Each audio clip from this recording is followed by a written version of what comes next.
महापुरुषों की वाणी का अर्थ समझना चाहिए। उसमें बहुत अच्छी बात कही है। उसमें कही कि आज्ञा भई अकाल की तभी चलायो पंथ। आज्ञा भई अकाल की तभी चलायो पंथ, सब सिखन से बीनती गुरु मानियो ग्रंथ। गुरु ग्रंथ को मानियो, प्रगट गुरा की दे, जा का हृदय शुद्ध है वो खोज शब्द मिले। आज्ञा भई अकाल की का मतलब से जिस तरह ठाकुर कही, गोविंद कही, सब गोविंद है गोविंद है, वाणी थी ना नामदेव जी की। गोविंद का मतलब उन्होंने कही हर चीज में गोविंद है, हर चीज में गोविंद है। जो चीज को मानता है, जिससे प्यार करता है, उसको वही चीज हर चीज में नजर आती है। नामदेव जी का जिक्र आया तो नामदेव जी हर चीज में क्यों मानते थे कि उनकी इतनी आस्था थी प्रभु में कि जो भी काम करते उनको वही दिखाई देते थे, गोविंद दिखाई देता था। तो कहीं उनको ठाकुर के नाम से, कहीं गोविंद के नाम से, कहीं ईश्वर के नाम से, कहीं प्रभु के नाम से, कहीं राम के नाम से, ये सारे पर्यायवाची उस मालिक के नाम के लिए ही कहे गए हैं। तो नामदेव जी को क्यों दिखाई देते थे? वो इतने मतलब अपने आप को प्रभु में लीन कर चुके थे। तो एक बार वो कपड़े लेके बाजार में गए बेचने के लिए, उनके घर वालों ने दिए। वो मस्त रहते थे, भक्ति में लीन रहते थे, कहने लगे बाजार में बेच गया। उसके दूसरे भाई भी गए तो वो तो सब अच्छे दाम में बेच के आ गए, और वो सारे के सारे कपड़े ले जाके और ऐसे ही डाल दिए पत्थरों पे, और पत्थरों से एक पत्थर उठा लाए। कहने लगे हाँ भाई कपड़े, बोला कि उधार में दे आया मैं तो सब। उधार में? तेरे को कौन देगा पैसे कल को? बोला कि मैं उनका वो ले आया, जामन ले आया साथ में, ये गारंटी है कि ये अपने आप दिला देगा। घर में दूसरे लोगों ने आके कहा कहाँ के कपड़े बेच के आए, ये तो पत्थरों पे डाल के आ गया। बोले इसके कौन पैसे देगा? मूर्ख है। बोला 7 दिन का टाइम दिया है, तुम 7 दिन तक चुप रहो, 7वें दिन जो हमें पैसे अपने आप लेके दूंगा। इतना विश्वास था। एक दफा खाना बनाया, रोटी बनाई, एक उसने रख दी बना के, दूसरी बना रहा था, तो उसी टाइम एक कुत्ता आया और कुत्ता उस रोटी को उठा के चल दिया। उठा के चल दिया तो घी लेके साथ में, कहने लगे पीछे पीछे हो लिया कि प्रभु कहाँ लेके जा रहे हो, ये तो रूखी सूखी है, घी तो मेरे पास है, चुपड़वा के तो लेके जाओ। और कहते हैं परमात्मा प्रकट होके कहने लगे अरे नामदेव क्या हो गया तेरे को, तू मुझे कुत्ता भी समझता है, कुत्ते में भी मुझे मानता है।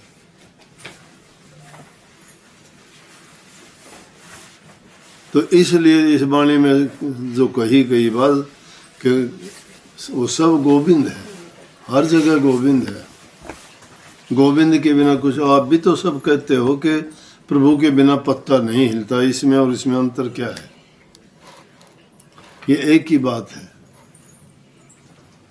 वो मालिक सब चीज में है, लेकिन हमारी देखने वाली आंखें नहीं है। हम सिर्फ दुनियादारी की चीजें देखते हैं ना आंखों से, बाहर की आंखों से। वो चीज अंदर की आंखों से देखेंगे, वो बड़ा सूक्ष्म है। उसके बिना इतनी जगह भी खाली नहीं है। आप कह सकते हो अगर एक जगह का होता, वो अंग्रेजों का गॉड होता, हिंदुओं का राम होता, मुसलमानों का अल्लाह होता, तो और किसी दूसरी जाति वालों का कलमलाई बांग होता, तो उसी देश का हो जाता। लेकिन वो सर्वदेशी भी है और एक देशी भी है। सर्वदेशी कैसे है कि सब के अंदर समाया हुआ है और सबसे अलग भी है। सब के अंदर है भी, दिखाई नहीं देता, दिखेगा कम। बल्कि कहते हैं परमात्मा ने जब इंसान को बनाया तो उसने सोच लिया कि इंसान बना तो दिया, लेकिन जहाँ कहीं भी कोई काम की ज़रूरत पड़ेगी ये मुझे खोजेगा। अगर ये मुझे खोज लेगा तो किसी न किसी चीज़ के लिए कहेगा तूने ये गलत कर दिया, तूने वो गलत कर दिया। कहते हैं, अभी कहते हैं लोग कि ये नहीं करना चाहिए था, परमात्मा ने ये गलत कर दिया उसने। इंसान अपने आप को ज़्यादा बुद्धिमान कहता है, ये गलत कर दिया, परमात्मा ने ये नहीं करना चाहिए था। इसलिए परमात्मा ने कहा मैं रहूं तो रहूं, कहाँ छोड़ेगा नहीं, आकाश में पाताल में ढूंढ लेगा। बोला इससे अच्छा ये है कि मैं इसके हृदय में ही जाके छिपके रह जाता हूँ। ये बाहर तो ढूंढता फिरेगा, अंदर में नहीं खोजेगा। इसलिए दुनियादारी के लोग बाहर जंगलों में, पहाड़ों में, नदियों में और चीज़ों में तो टक्कर मारते फिरते हैं, लेकिन जो अंदर में बैठा हुआ उसको खोजने का प्रयास नहीं करते। ये एक किला है जिसके अंदर उसने अपने आप को रख लिया है। बाहर जाने की जरूरत नहीं। उसको अगर ढूंढना चाहे तो उसके लिए एक गुप्त द्वार है, उस गुप्त गली से अंदर जाया जाता है। और वो गुप्त गली क्या है, दोनों आंखों के मध्य में है। जहाँ ये तिलक की निशानी लगाते ये वो थी। ये अब तो मन में वहीं लगा देते हैं, किसको पता ही नहीं तिलक कहाँ लगाते, क्यों लगाते हैं। आप भी सब बिंदी लगाते हो, उसके स्थान का नहीं बेरा। कोई कहीं लगा देता है, कोई कहीं लगा देता है। ये एक निशाना था चांद का, सूरज का। बाईं ओर को चंद्रमा का सूर्य है, दाईं ओर को सूर्य है।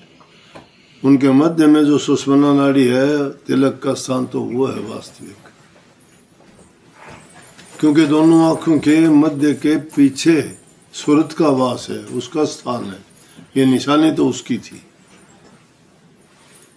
इसलिए वो अंदर में छिप गया। उसका रास्ता, इस किले के 10 दरवाजे हैं, 9 दरवाजे तो बाहर खुलते हैं, हर कोई उनमें से देखता है। आँख है, कान है, मुंह है, नाक है, इंद्रिय है, गुदा है।